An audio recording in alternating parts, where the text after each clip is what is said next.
কমিটমেন্টটা যখন আসে তখন তো আসলো, তখন আমরা শুনি যে $20 বিলিয়ন বিনিয়োগ আসতেছে, কিন্তু এই বিনিয়োগটা ট্রুলি মানুষকে কর্মসংস্থান দেওয়ার পর্যায়ে যাওয়ার জন্য তার 20 বছর লেগে যাচ্ছে। একটা ওয়ান স্টপ সলিউশনে আনার একটা উদ্যোগ অন্তর্বর্তীকালীন সরকার নিয়েছিল যে এক জায়গা থেকে আমরা এই 23টা ক্লিয়ারেন্স থেকে সবগুলো আমরা নিয়ে দিব।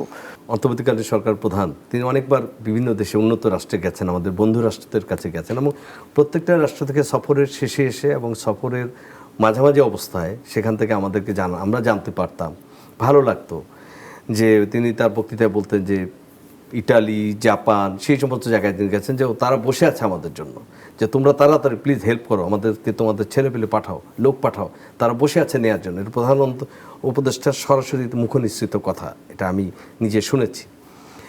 প্রধান উপদেষ্টা তৎকালীন আপনাদের সরকারের মুখপাত্র বা প্রধান উপদেষ্টার মুখপাত্র বলতেন যে সামিটটা হচ্ছে বিডার চেয়ারম্যানের আশিকের অধীনে, এটা হওয়ার পরে দেশে চাকরির বাজার বয়ে যাবে, বন্যা বয়ে যাবে, চাকরির বন্যা।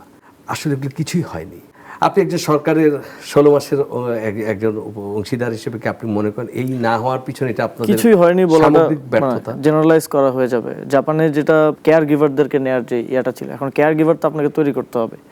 আপনি আজকে আমাকে উঠে বললেন যে, রাস্তা থেকে উঠে বললেন যে তুমি ইউথ আছো, বেকার আছো, চলে যাও, কেয়ার গিভার হয়ে যাও, হবে না। আপনার তাকে শেখাতে হবে তো কেয়ার গিভার, এবং তাদের স্ট্যান্ডার্ডে শেখাতে হবে। তাদের স্ট্যান্ডার্ডে না হলে সে আপনাকে নিবে না।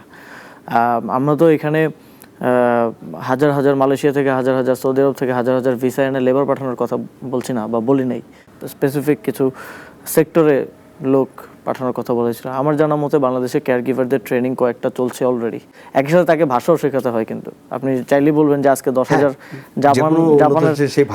জাপানের ভাষা জানে এরকম 10,000 লোক না হলে আপনি তাকে পাঠাতে পারবেন, সে হয়তো গিয়ে ওখানে লেবারের কাজ করবে। বাট ওইটা দিয়ে আমাদের খুব একটা বেশি, আসলে আমরা দেখি যে বিভিন্ন দেশে যারা কাজ করেন তারা বাংলাদেশে আসলে বলেন যে যত হোয়াইট কলার জব আছে সব করে হচ্ছে ইন্ডিয়ানরা আর পাকিস্তানিরা, নেপালিরা। বাংলাদেশের লোকজন শুধু লেবারের কাজ করে, এবং ফলে তারা একজন যা আর্ন করে আমাদের 10 জন তা আর্ন করে। তো রেমিটেন্সের জায়গায় আমরা আমাদের এই যে কর্মশক্তিকে ঠিকভাবে কাজে লাগাতে পারি না, জাস্ট স্কিল ডেভেলপমেন্টের অভাবে। একটা ড্রাইভিং শিখিয়ে পাঠানো, একটু ভাষা শিখিয়ে পাঠানো, একটু ইংরেজি শিখিয়ে পাঠানো, সেটাই আমরা আসলে করতে পারি না। তাহলে আমাদেরকে ওই সময় সঠিক এই আপনি যেভাবে তথ্যগুলো উপস্থাপন করলেন যতটা সুন্দরভাবে, তখন এইভাবে আমাদের সামনে বা জাতির সামনে এইভাবে বক্তব্যটা আসেনি, এক নাম্বার। দ্বিতীয়ত, চাকরির বন্যা বয়ে যাবে, এটা আপনি নিশ্চয়ই আপনিও শুনেছিলেন, বলা হয়েছিল তো সেই বিডার চেয়ারম্যান তো এখনো চেয়ারম্যান। আমার মনে হয় যে আমরা সব সময় প্রশ্নটা করা উচিত যে ক্ষমতায় আছে তাকে, যে চলে গেছে তাকে না। বিডার চেয়ারম্যান কিন্তু এটা বলেছিল প্রধান উপদেষ্টার প্রেস সেক্রেটারি। হ্যাঁ, তো তিনি বলেছিলেন চাকরির বন্যা বয়ে যাবে। বিডার উদ্যোগেই সামিটটা হয়েছিল আমার জানা মতে, এবং ওই সামিটে কিছু কমিটমেন্টও এসেছিল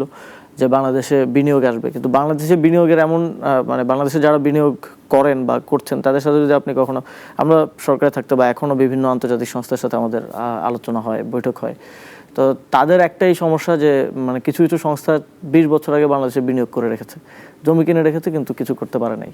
তার এখানে গ্যাসের লাইন দিচ্ছে না সরকার, তার এখানে বিদ্যুতের লাইন দেওয়া হচ্ছে না, তার এখানে পলিসি সাপোর্ট দেওয়া হচ্ছে না, তার ফাইল আটকে আছে।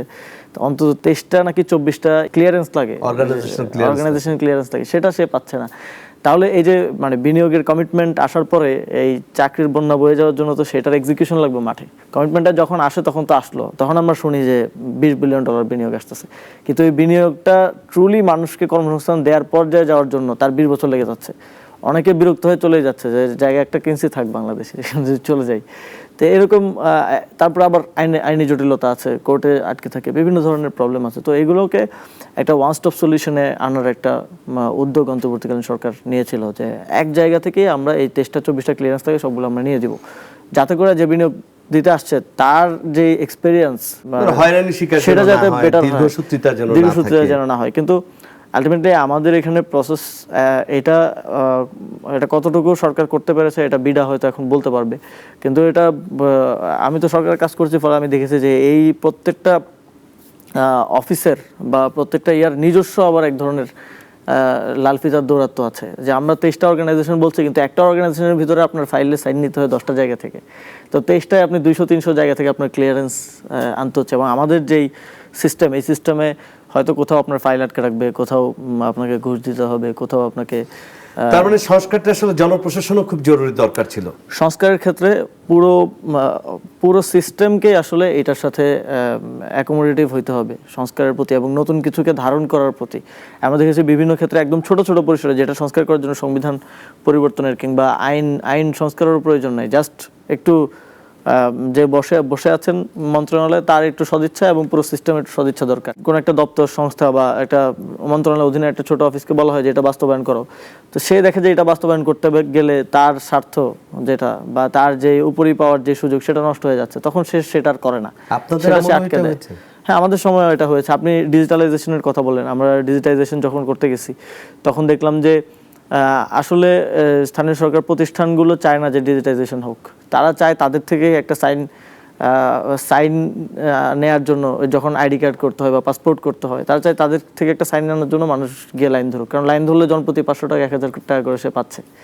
তো এটা যখন ডিজিটাইজড হয়ে যাবে তখন তো তার ডিজিটালি সে সাইন দিবে, তার এখানে কোনো মানব সংস্পর্শ থাকছে না। ফলে ঘুষ নেয়ার, এই যে 500 টাকা 1000 টাকা করে ঘুষ নেয়ার, এটা সবাই ফেস করে যেই আইডি কার্ড করতে যায় বা পাসপোর্ট করতে যায়।